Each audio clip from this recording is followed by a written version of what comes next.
والسلام على أشرف الأنبياء والمرسلين نبينا محمد وآله وأصحابه أجمعين ومن تبعهم بإحسان إلى يوم الدين أما بعد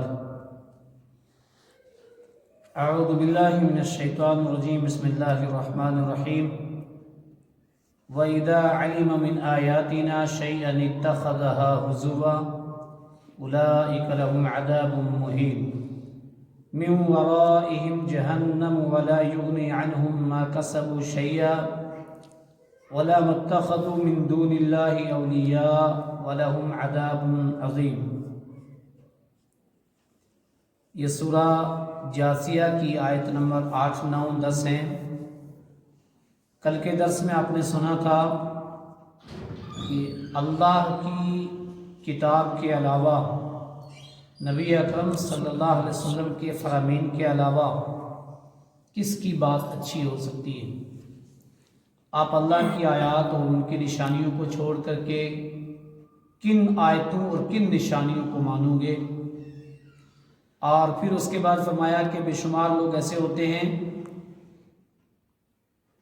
کہ جو اللہ کی آیتوں کو سنتے ہیں، اللہ کی نشانیوں کو سنتے ہیں، پڑھتے ہیں، دیکھتے ہیں، لیکن پھر اس کے سامنے سلنڈر نہیں ہوتے۔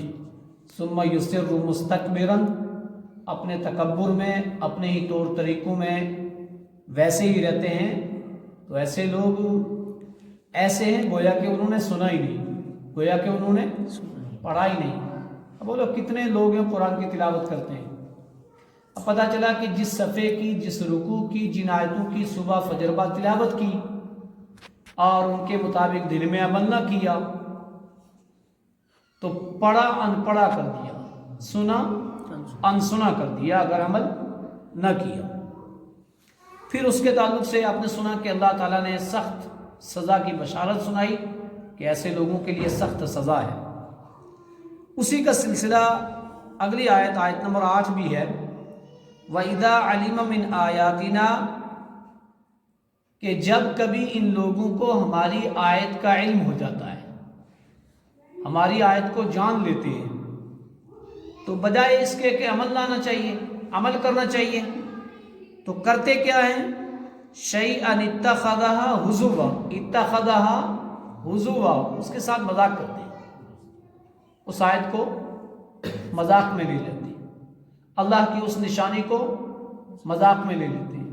بے شمار لوگ ہیں قرآن کی آیتوں سے بھی مذاق کرتے ہیں اور نبی اکرم صلی اللہ علیہ وسلم کی سنتوں سے بھی مذاق کرتے ہیں۔ نبی اکرم صلی اللہ علیہ وسلم کی پیاری پیاری سنت ہے، جب سے نماز ملی آخری نماز تک آپ نے رفع الیدین کیا۔ لوگ مذاق کیا اڑاتے ہیں؟ مکھی اڑا رہے ہیں لوگ، بہت بڑا مذاق ہے اور ہے حدیث کے ساتھ، ہے نبی کے فرمان کے ساتھ، ہے صحابہ کے عمل کے ساتھ۔ اور نبی ما آتاکم الرسول فخذوہ، رسول تمہیں جو دے اس کو لو، وما نہاکم عنہ فانتہوا، جس چیز سے نبی روک دے اس سے رک جاؤ۔ اس آیت کے ساتھ بھی مذاق ہے۔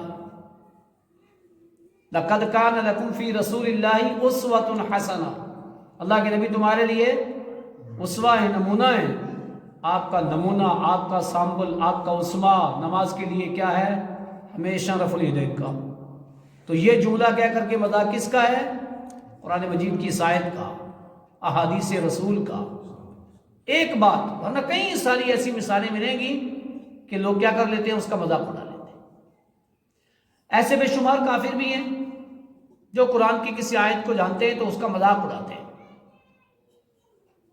تو قرآن کی آیت، قرآن کی نشانی، حدیث کی نشانی کو کوئی مذاق میں لے لے، اللہ رب العالمین نے فرمایا ایسا نہیں کرنا چاہیے۔ جو ایسا کرے گا اولئک لہم عذاب مہین، رسوا کن عذاب ہے اس کے لیے۔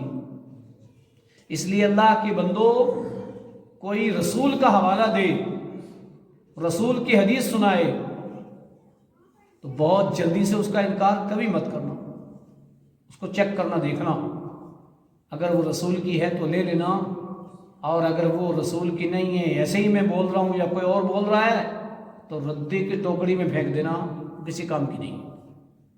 اور اگر وہ رسول اکرم صلی اللہ علیہ وسلم کی بات ہے تو ہمارے لیے لمحہ فکریہ ہے، پڑھ رہے ہیں، سن رہے ہیں، لیکن ہم لیبل لگا کر کے اس بات کو عمل میں چھوڑ رہے ہیں کہ یہ ہمارے نزدیک نہیں، اس کے نزدیک ہے، یہ فلاں کی ہے، یہ فلاں کی نہیں ہے، یہ فلاں کہہ رہا ہے، فلاں نہیں کہہ رہا ہے۔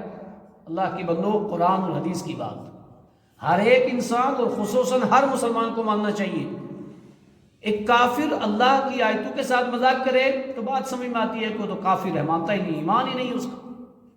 لیکن عملاً ایک مسلمان اگر اس کے ساتھ مذاق کرے گا، اس کو عمل میں نہیں لائے گا بلکہ اس کی مذاق اڑائے گا، اللہ رب العالمین نے فرمایا اولئک لہم عذاب مہین، ایسے لوگوں کے لیے رسوا کن عذاب ہے۔ لہذا آیات قرآنیہ کے ساتھ، احادیث رسول کے ساتھ جس کسی انسان نے بھی مذاق اڑایا، خواہ وہ کافر ہو یا مسلمان ہو، اللہ رب العالمین کو یہ بات برداشت نہیں ہے، اور اس کے لیے عذاب مہین، رسوا کن عذاب ہے۔ من ورائی جہنم، ایسے عمل کرنے والوں کے لیے جو قرآن کا مذاق اڑائیں، ان کے لیے کیا ہے؟ جہنم ہے۔ اور پھر وہاں کیا ہوگا؟ وَلَا يُغْنِي عَنْهُمْ مَا كَسَبُوا شَيْئًا، جو کچھ تم نے کمایا ہے نا، تمہیں نہیں بچا پائے گا۔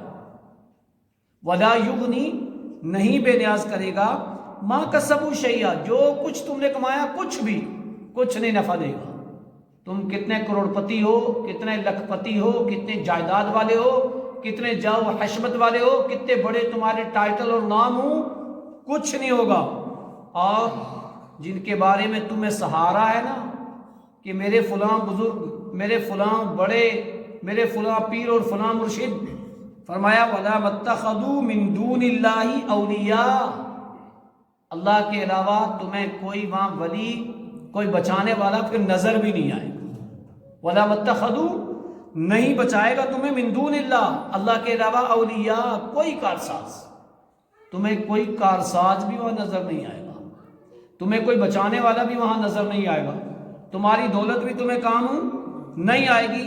وَلَهُمْ عَذَابٌ عَظِيمٌ، بہت بڑا عذاب ہوگا ایسے لوگوں کے لیے۔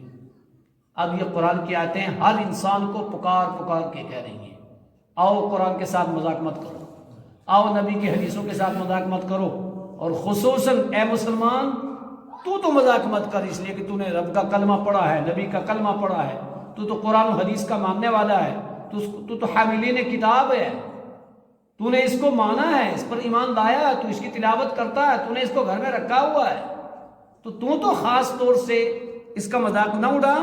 تو جن لوگوں نے بھی مذاق اڑایا ان کے لیے سخت عذاب ہے۔ فرمایا ھذا ھدی، یہ ہدایت کی کتاب ہے، مذاق کی کتاب نہیں ہے، یہ ہدایت کی کتاب ہے، تبرک کی کتاب نہیں ہے، یہ ہدایت کی کتاب ہے، یہ طاقوں میں سجانے کی کتاب نہیں ہے، یہ علم کی کتاب ہے، یہ تبرک کے لیے نہیں ہے۔ ھذا ھدی، یہ ہدایت ہے۔ والذین کفروا بآیات ربہم لہم عذاب من رجز علیم، والذین کفروا، جن لوگوں نے کفر کیا کس کے ساتھ؟ بآیات ربہم، رب کی آیتوں کے ساتھ، رب کی نشانیوں کے ساتھ، رب کے فرامین کے ساتھ کفر کیا، لہم عذاب من رجز علیم، ان کے لیے بہت شدید، رجز عظیم، عذاب عظیم کی صفت بیان کی، رجز شدید عذاب ہے ان کے لیے۔ لہذا قرآن کی آیتیں ہمیں کیا بتاتی ہیں؟